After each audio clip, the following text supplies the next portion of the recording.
রমজানে দুই ধরনের পরিবার থেকে আল্লাহ পাকের রহমতের দরওয়াজা বন্ধ হয়ে যায়। এই দুইটা ঘরে আল্লাহ পাকের রহমতের দরওয়াজা কখনো প্রবেশ করে না। মনে রাখতে হবে, আপনার ঘরে যদি রহমতের ফেরেশতা প্রবেশ না করে, বরকতের ফেরেশতা প্রবেশ না করে, আল্লাহ পাক রব্বুল আলামিন আপনার ঘরের ভিতরে কখনো শান্তিও আসবে না, রহমতও আসবে না, বরকতও আসবে না। আপনার ঘরের ভিতরে একের পর এক অশান্তি বিরাজমান করবে।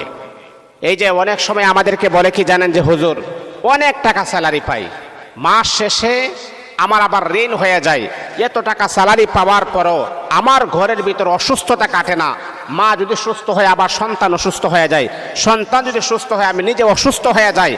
এই রকম ক্রাইসিস আমার ঘরের ভিতরে অহরহর চলতেছে। এটার কারণটা কি? মনে রাখতে হবে বাবা, এই রমজানেও এত সুন্দর একটা রমাজানুল মুবারক চলতেছে, এই রমাজানেও দুইটা পরিবারে দুইটা ঘরে আল্লাহ পাকের রহমতের ফেরেশতা কখনোই তারা প্রবেশ করতে পারে না। নাউযুবিল্লাহি মিন যালিক।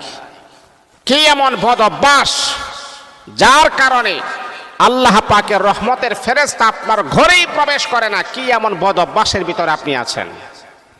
আমার মা বোনদেরকে আমি দৃষ্টি আকর্ষণ করি, বলি শোনেন, বাবাদেরকে আমি বলি, কি এমন বদ অভ্যাসের কারণে, কি এমন বদ গুণের কারণে আপনার ঘরের ভিতরে আল্লাহ পাকের রহমতের ফেরেশতা প্রবেশই করে না? এটার কারণটা কি? যদি আপনি জানেন, আজকের থেকে প্রবেশ করেন, এই বদ অভ্যাসগুলাকে পরিহার করবেন। এটা আর কখনো করবেন না, এটা ছেড়ে দিবেন আপনি। প্রথম নাম্বার, দিলের কান লাগে কথাগুলো শুনেন। ওই ঘরের ভিতরে আল্লাহ পাকের রহমতের ফেরেশতা প্রবেশ করে না যে ঘরের ভিতরে ইফতারিকে অপচয় করা হয়। আছে না এমন?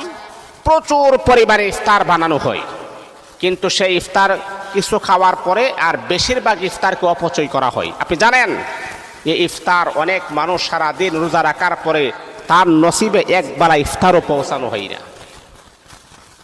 সারাদিন রোজা রাখার পরে অনেক মানুষ এমন আছে যে তার ঘরে ইফতার পর্যন্ত নাই, কিন্তু সে আল্লাহ পাকের বিধান পবিত্র মাস মাহে রমাজানুল মুবারকে 30টি রোজা সে রাখে, কিন্তু ইফতার করার মতো সামর্থ্য তার নাই।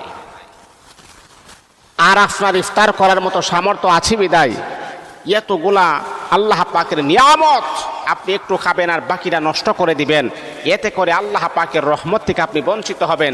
আল্লাহ পাকের রহমতের ফেরেশতা আপনার ঘরের ভিতরে কখনো প্রবেশ করবে না। কেন প্রবেশ করবে না? কোন কারণে প্রবেশ করবে না? এই আল্লাহ পাক রব্বুল আলামিনের বান্দা বান্দি